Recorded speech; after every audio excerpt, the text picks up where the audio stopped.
We spoke to a victim of stalking and harassment to hear her story of how it truly affected her life. This is Kate's story. I met someone who initially was very lovely, very kind, very generous. After a few months, there was little things where he would have huffs and storm off, and initially I just kind of thought, "Ah, it's nothing, it's fine." That got worse and worse to a point where I couldn't I couldn't have a glass of wine because he would put salt in the wine. I wasn't allowed to go out. There was name calling. Um, I didn't want to be in that position anymore because I knew it was wrong. He then decided that he was sorry and he wanted to try again. I didn't want to because I knew it wasn't right. After 11 months, I decided that I didn't want to be in a relationship like that. I knew it was wrong. Um, Unfortunately for me, I didn't report anything to the police for about 18 months. Um, I had nasty emails, threatening text messages. I was being followed. I would go shopping and he'd be there. I would open my blinds in the morning and he'd be driving past my house. Um, Everywhere I went, he seemed to be there. And at first, I thought it was coincidence. But then as time went on, I thought, no, that this is not right. I'd hidden it. I hadn't really told anybody. I hadn't told my family what was going on because I didn't want them to worry about us. Um, Looking back, I wish that I'd done something about it a lot sooner. When you're in that situation, you feel very alone. You feel very isolated. Um, you don't think that anybody understands the situation that you're in. But once you've made the push and you report it, you realise that people do and they will help you. There's so many places out there, so many charities, the police, they will help you. Um, Initially, I dealt with local police. Um, then it was passed on to a specialist unit who were amazing, who helped me. I'll never be able to thank them enough for everything that they did for us. Um, they've made such a difference to my life.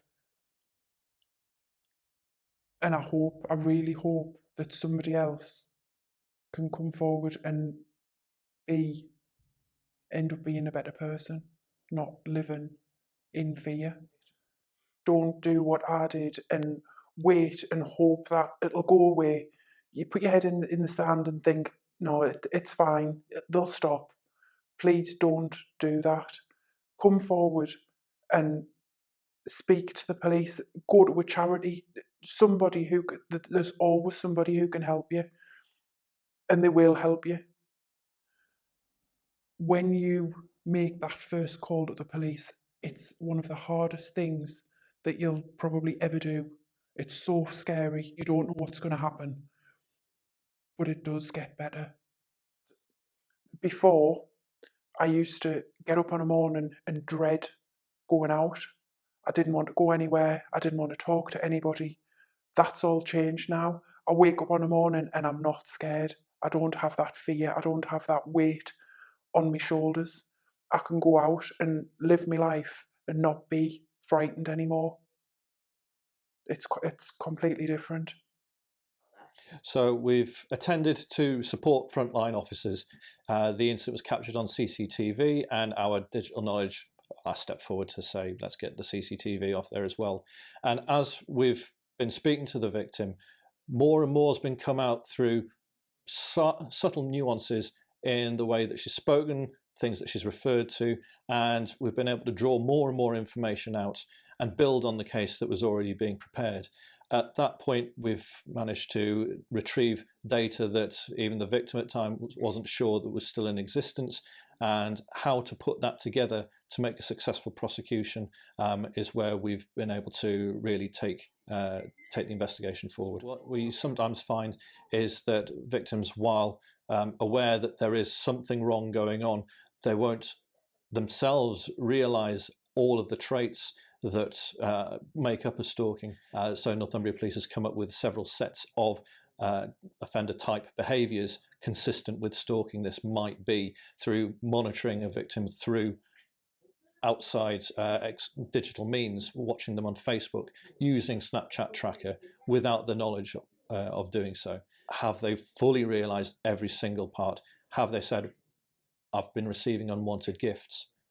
Do you see that that's a form of harassment? Have you been sat down and had your phone gone through? Is that a marker of coercive control? So we can't just restrict ourselves to a single offence type, and we won't restrict ourselves to a single set of events. My advice is speak to somebody. It doesn't have to be the police. We would encourage you to approach us. However, we know that not everybody is in the position to do so. So what we would say is, if you've got concerns, go and see a charity worker, a support worker, speak to a housing officer, speak to anyone independent and bounce the ideas off them. Sometimes the victim is too close to the situation to see what's going on. We use the term gaslighting, which is where you're told, no, everything's all right, everything's all right, everything's all right, and nothing's changed. But subtly, little by little, it does. And you end up believing that everything's fine when actually things have gone well outside of your control.